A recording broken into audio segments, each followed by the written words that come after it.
Samurai Champloo is one of my favorite anime of all time, and there's various reasons why I prefer it over legendary anime like Cowboy Bebop and any shonen anime ever. What other show has a beatboxing samurai? Strong like an edge of a samurai sword, the mental blade cut through flesh and bone. No, my mind's at peace, the word out of order, missing in the heat, night gets colder. Oh yes, I have to find my path, no less walk on earth, water and fire. The elements compose a man, opens my motor, so around his amalgam. Steel packed tight in micro, chip on my armor, a sign of all pro. The ultimate reward is dining out of wars at odds with the times and wars with no lords. This show mixes samurais with hip-hop and blends it together in a way that works. I remember discovering this anime back in 2016 and being somewhat nervous about what the end result would be like. After all, hip-hop wasn't exactly in the best state in 2004, at least here in the US. But over in Japan, they like to keep it traditional, which is good because they stuck with that 90s hip-hop sound well into the 2000s. Arigato kami-sama. Simply, so up, so down, the sound of a battle cry. Battle cry.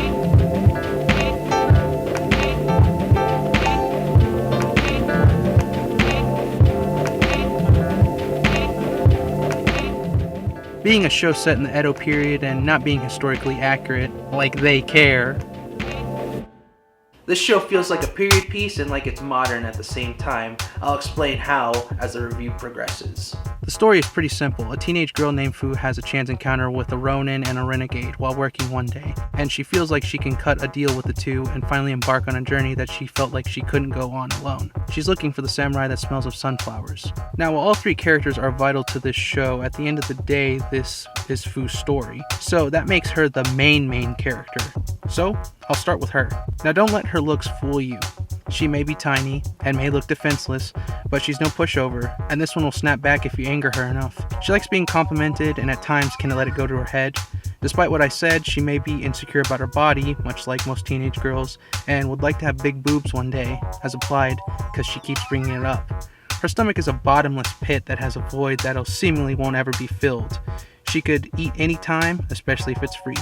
She's rough around the edges if antagonized. If not, she's a nice girl that has a lot of compassion and spunk. Mugen.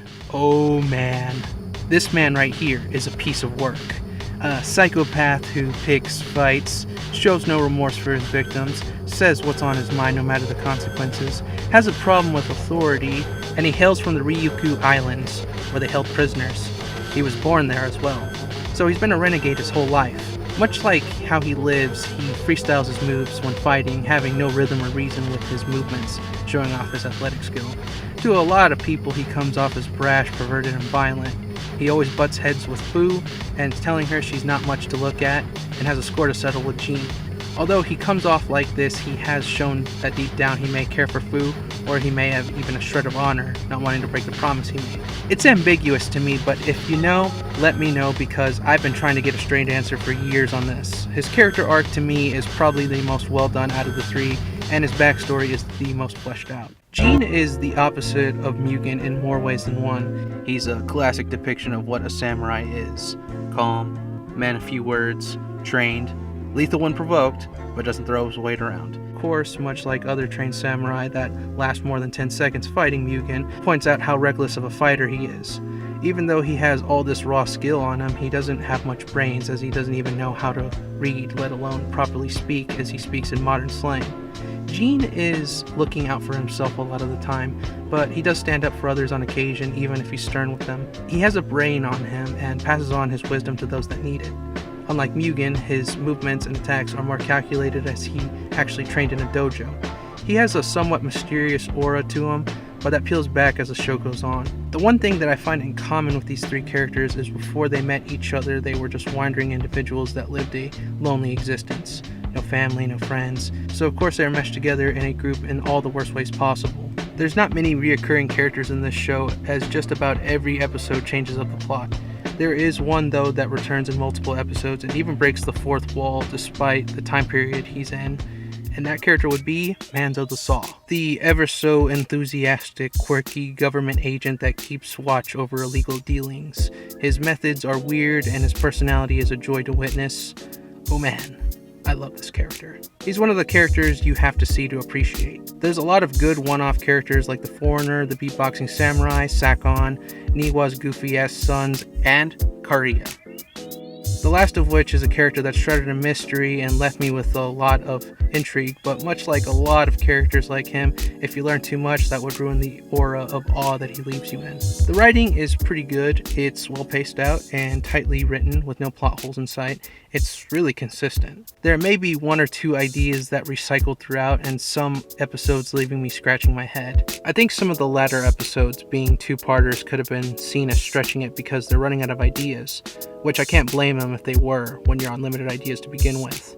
There was a filler episode and a couple two-parters that probably didn't need to happen in my opinion. I still really enjoyed all the standalone episodes though.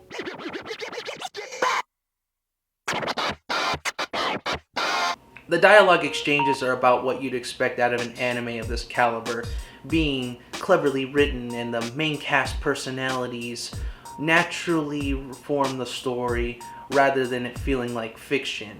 This show is really funny too, and on occasion hits you with something deep and hard-hitting. The cast, even though I watched in Japanese and don't understand Japanese, fits their respective characters, but what else would I expect? Japan doesn't miss with their voice casts. Now the dub on the other hand is actually really solid. Good voice direction, voices that fit their characters, and dialogue that stays faithful to what was in the original. Now you can watch the show in either subs or dub, but I like the authenticity, so I went with the Japanese cast. I really like the art style and designs these characters have. I don't know if Shinichiro intentionally had Mugen wear red and Jean wear blue as a reference to the Blood and Crips rivalry. After all, this is based on hip-hop and urban culture as much as it is based around samurais and the Edo period. If not, it's a funny coincidence to add to why these two don't like each other. Each character has something unique to them, such as Mugen's Spike Spiegel looking haircut, Jean having glasses, and of course Fu having a pattern of flowers on her clothing. The animation is great in most episodes, and some the art looks a little off, and at times some episodes look like they were done by another team. And that's because Mr. Watanabe brought in guest creators to help out. It was animated by a new team as this was their first project. Manglobe had only been around for a couple years when Champloo first premiered. Madhouse did the intro, which is a really well done intro. In the last 8 episodes, I can tell that the animation was given a boost along with being more stylized than it usually is. Not sure if it got more budget or what, but they looked really good. Now this is a really big one because the soundtrack was at least half the reason why this show stands out to me. There's not many anime that I can think of that utilize a hip-hop soundtrack, and not many shows that I know that do this either. At least not to the level of this quality. Much like Mr. Watanabe's previous show Cowboy Bebop, each episode gets a unique soundtrack. Sure, there's some episodes like that in the show where they reuse tracks, but it's not a bad thing at all as the show, to me, has one of the best soundtracks to any show ever. It's really up there for me, and I'd be able to recognize any track. These compositions were done by Touchchi, who is a friend of Mr. Watanabe, which would explain the amount of songs he composed for the show, Fat John, the only American on staff. New Job is a name most will recognize, and Force of Nature, a group that might have composed my favorite piece from the series. All 4 of these guys made a contribution to the show that I would call a 10 out of 10 masterpiece.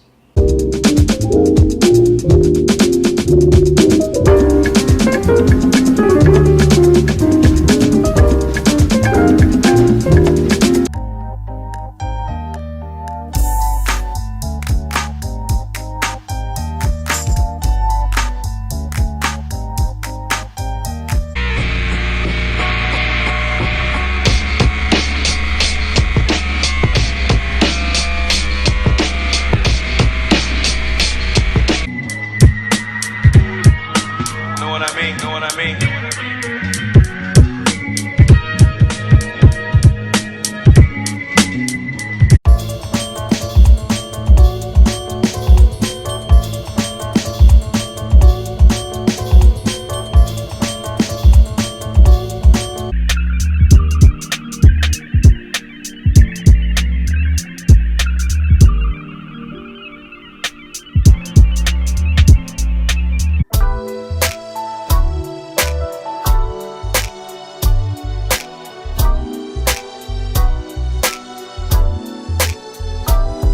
Developing this show must have been a headache because from what I read, Mr. Watanabe had been developing the show for 5 years on and off before it finally started airing. And what's even weirder is he had no clear outline for the overarching story of the show. Him and his team of writers made it up along as they went. He got a group of all-stars to help him make this, and they themselves didn't have a clear idea either of how it would end. They were finding out piece by piece alongside with the characters. Man, they fooled me for years because I thought this whole thing was thought out from the start, but it turns out he was just like Nas on the first verse of New York State of Mind. He freestyled the whole thing. This breaks the usual anime tradition where everything is figured out beforehand, but he just did Cowboy Bebop, so he had creative control over everything. They couldn't say no. You would think that the traditional sense of samurais and the new style of hip-hop would clash with each other, but they don't. Somehow, someway, it works. The hip-hop influence is ingrained in this show. Like I said before, beatboxing samurai. They had a trio of samurais freestyle in an episode, and a lot of samurais, especially Mugen, talk like they're from the present day. There's a graffiti episode, and I can't forget who the big bad of the series is. It's... Oh yeah, that's a spoiler. But if you know hip-hop culture as well as I do, then you know who the enemy is. There's even a genre that they made specifically for it within hip-hop. Now, just because it's mainly about samurais and hip-hop doesn't mean that it's all about that. They dip their hands in other genres to spice things up. There's a few episodes that make what I said obvious, and then others not so much. My favorite episode of the series is Baseball Blues, by far, hands down the cream of the crop, and many would agree with me on this. Save your best for last right before the series finale. If you want to hear me talk more in depth about it, I got a vid that I'll put in cards so you can check it out. Now, while that's my favorite episode, my favorite arc is the first one that happens. Hellhounds for Hire, Part 1 and 2. You have two rival gangs that have a conflict with each other and apply hip-hop and several moving pieces without losing grasp of the story. Yeah, that's why I love that arc. And the ending to it. It's perfect. It's direction like this that makes me appreciate this series so much.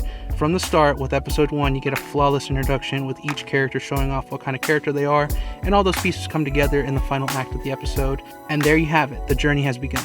Interest is built fast with this episode, and that's just something that Shinichiro Watanabe does with precision. In part 1 of Hellhounds for Hire, he seamlessly relays info on what the situation is, not to just characters, but the audience too. His direction is flawless. With that, I will say that Samurai Champloo is near perfection.